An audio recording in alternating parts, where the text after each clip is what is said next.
Bapak Ibu, jemaat yang dikasihi Tuhan, mari kita berdoa sebelum kita membaca dan merenungkan firman Tuhan. Bapa di surga, dalam nama Tuhan Yesus, kami mengucap syukur. Ada kesempatan lagi bagi kami untuk mendengarkan firman-Mu. Firman-Mu adalah firman yang hidup, firman yang berkuasa. Kami berdoa supaya Allah Roh Kudus memberikan kami hikmat dan pengertian, supaya kami dapat mengerti atau memahami firman-Mu dengan baik. Dalam nama Tuhan Yesus kami berdoa dan mengucap syukur. Amin. Pembacaan firman Tuhan diambil dari Markus pasal 1 ayat 5 sampai 11. Demikian firman Tuhan.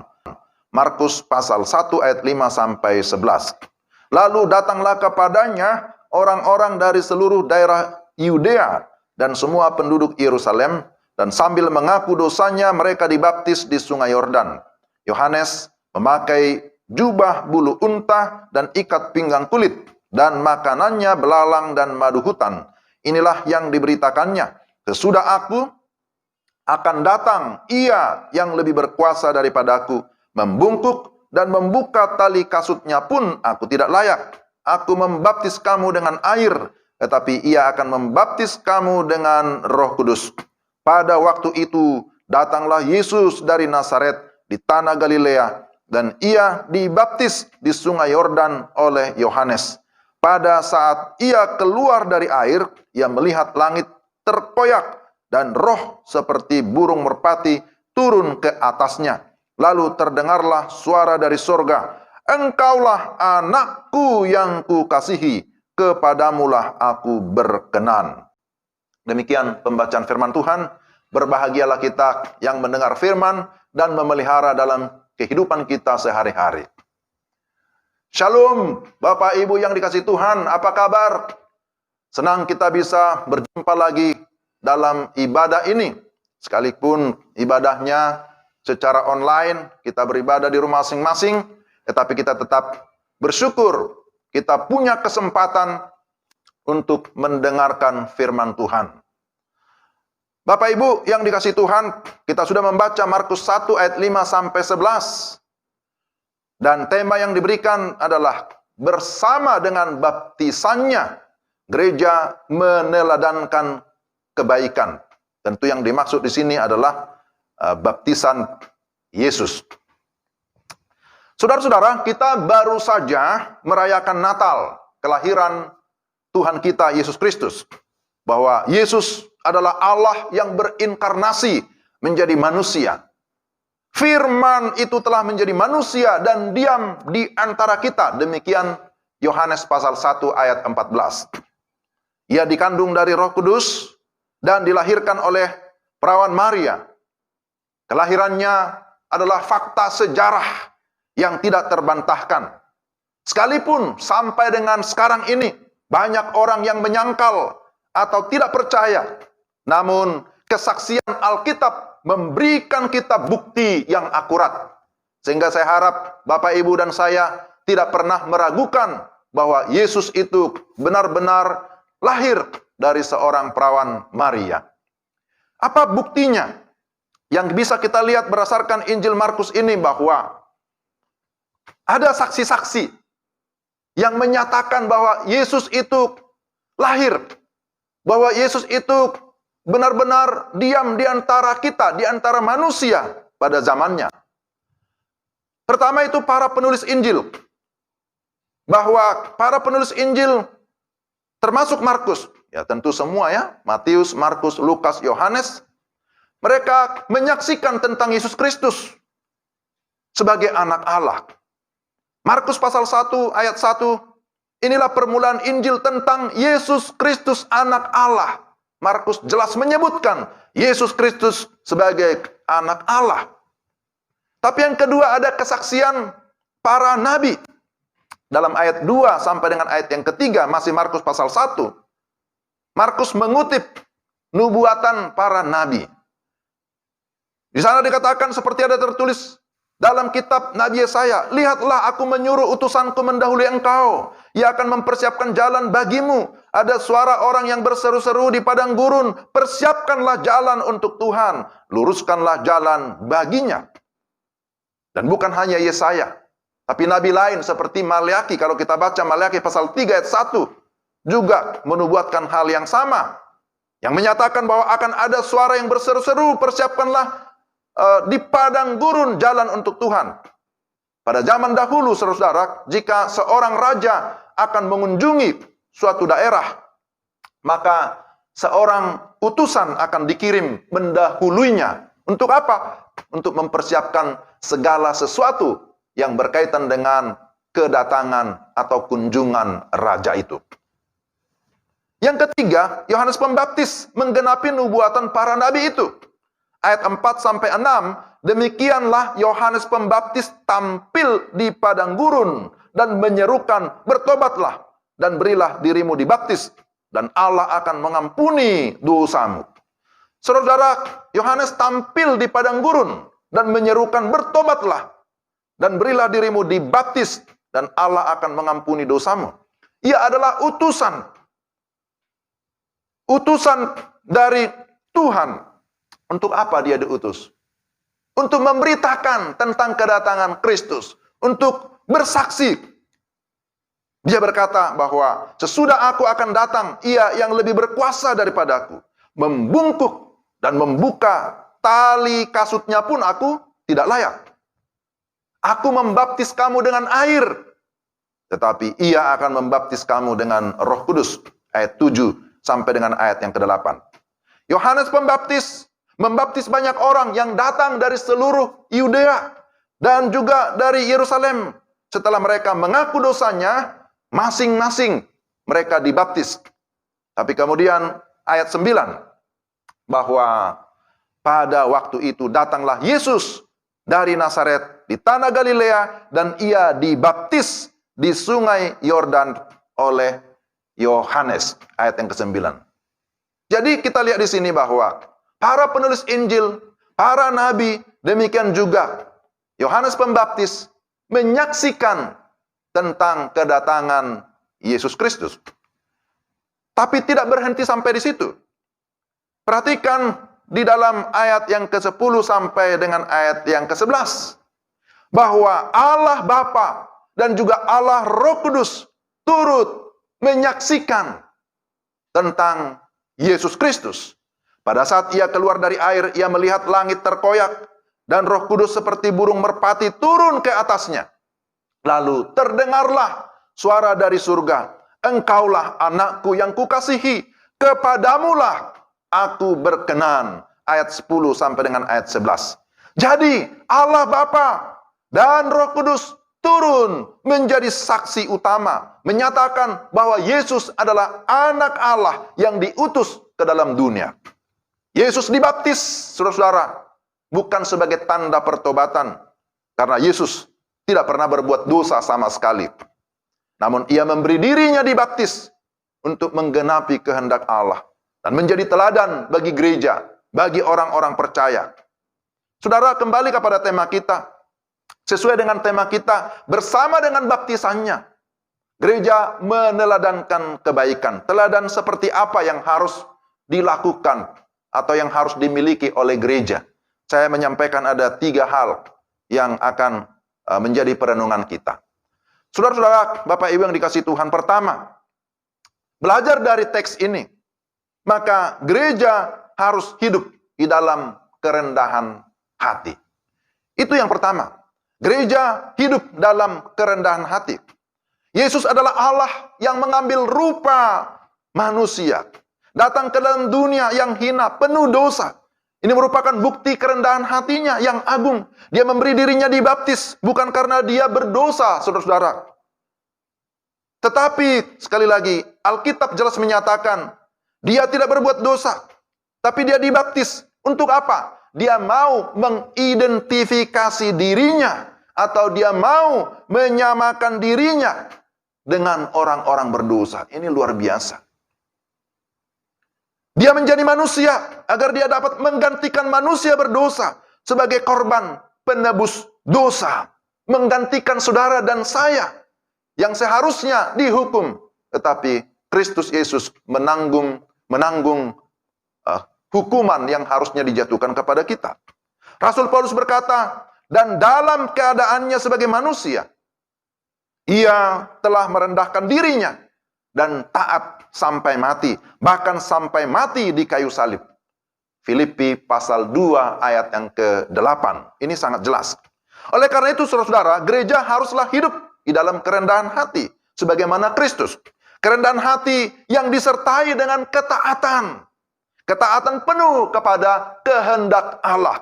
Kerendahan hati merupakan karakter ilahi yang menyenangkan Allah. Firman Tuhan terus mengingatkan kita agar kita merendahkan hati kita.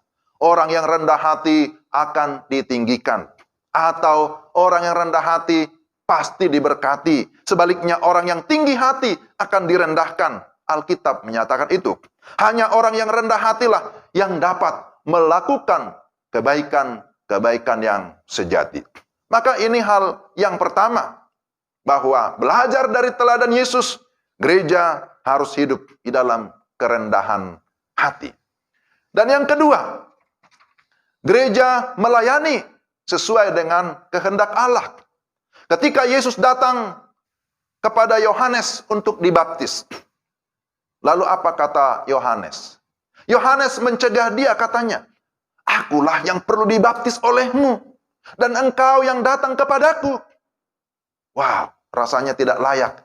Kok Yesus yang datang kepadaku? Kira-kira begitu Yohanes Pembaptis. Lalu Yesus menjawab, katanya, "Biarlah hal itu terjadi, karena demikianlah sepatutnya kita menggenapkan seluruh kehendak Allah."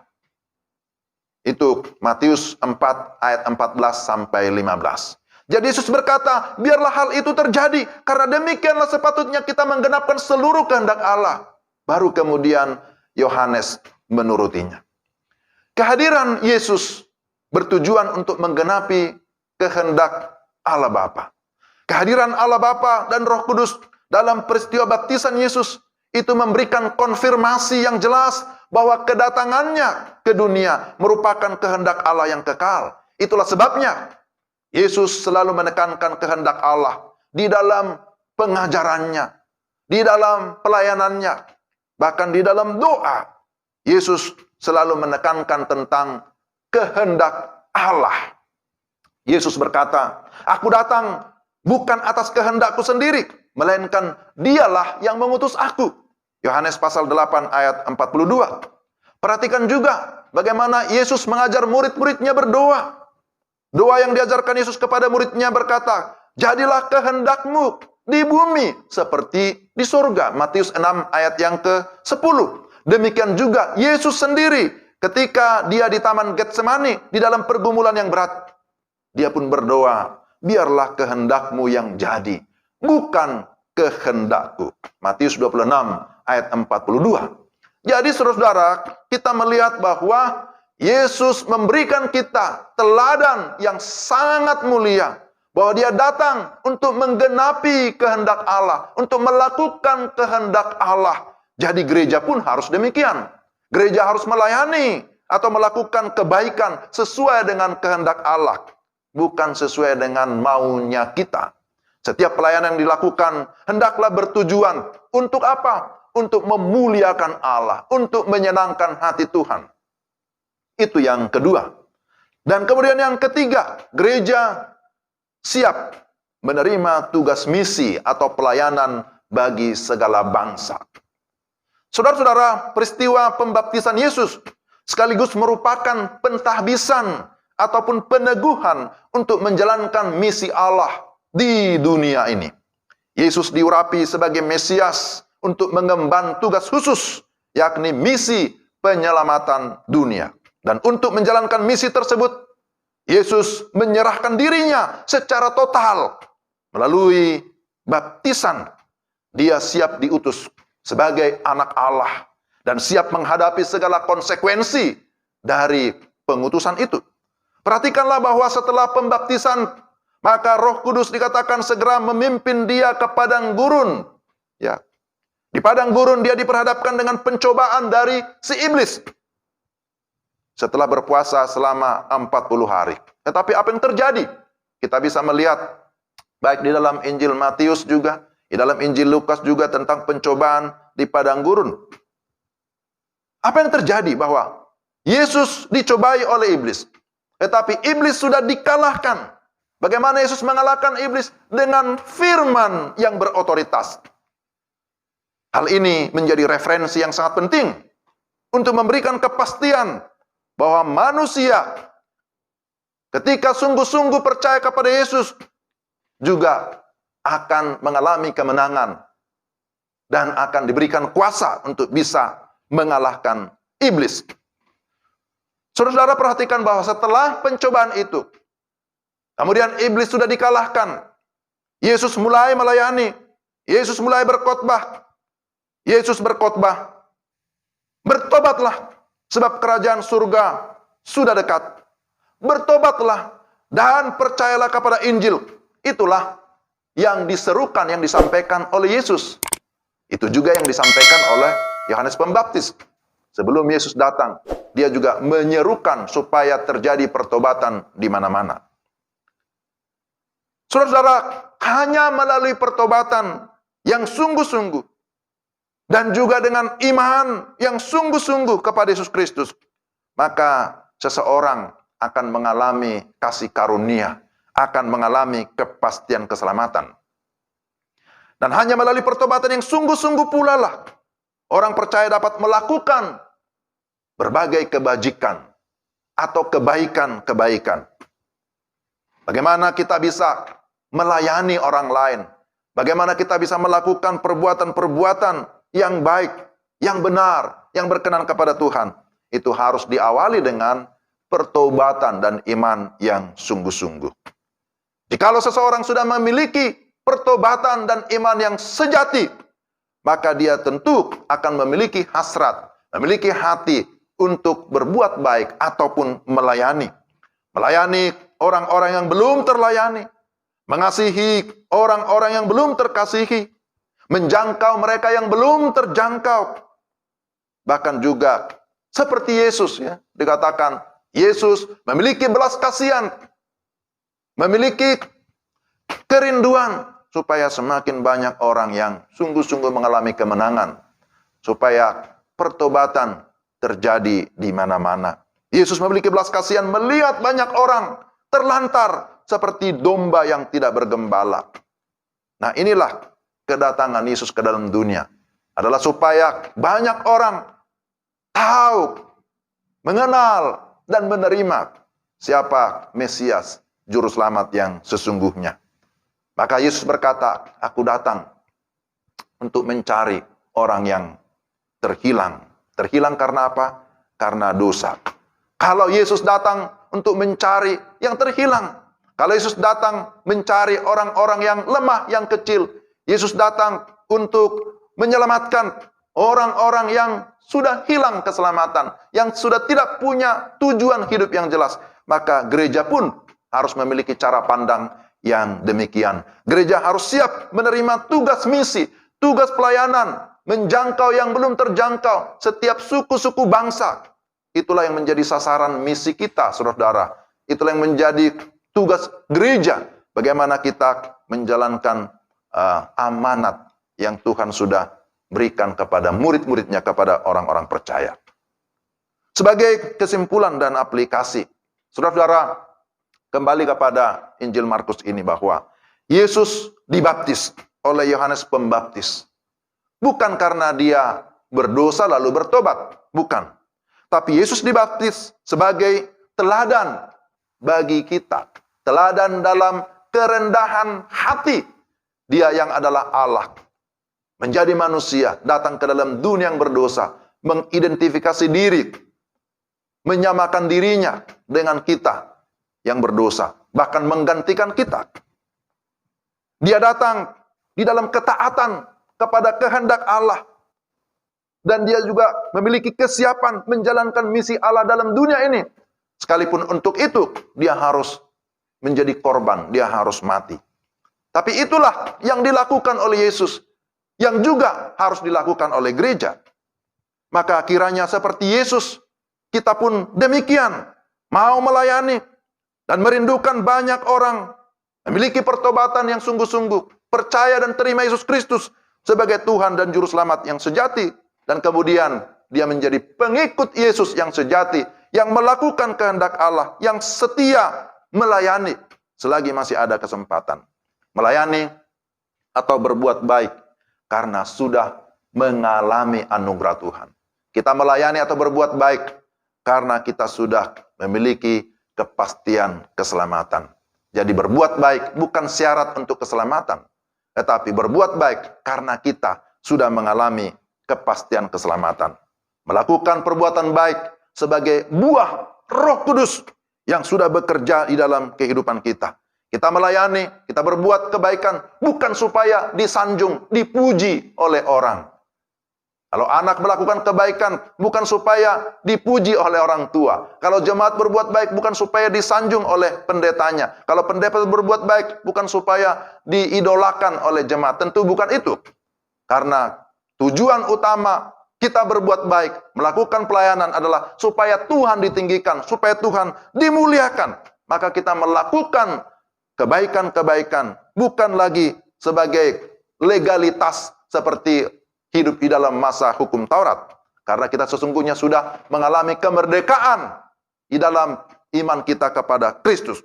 Maka mari kita terus mengikuti teladan Kristus. Bahwa dia datang ke dalam dunia. Sungguh-sungguh melakukan kehendak Bapa, melakukan kehendak Allah. Mau melayani sekalipun dia harus menjadi korban mati di atas kayu salib.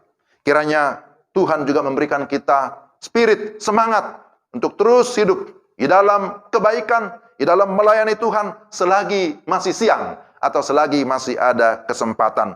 Tuhan kiranya memberikan kita hati ataupun hasrat yang berkobar-kobar, yang menyala-nyala untuk melakukan yang terbaik bagi hormat dan kemuliaan nama Tuhan. Kiranya Tuhan memberkati saudara sekalian. Mari kita berdoa.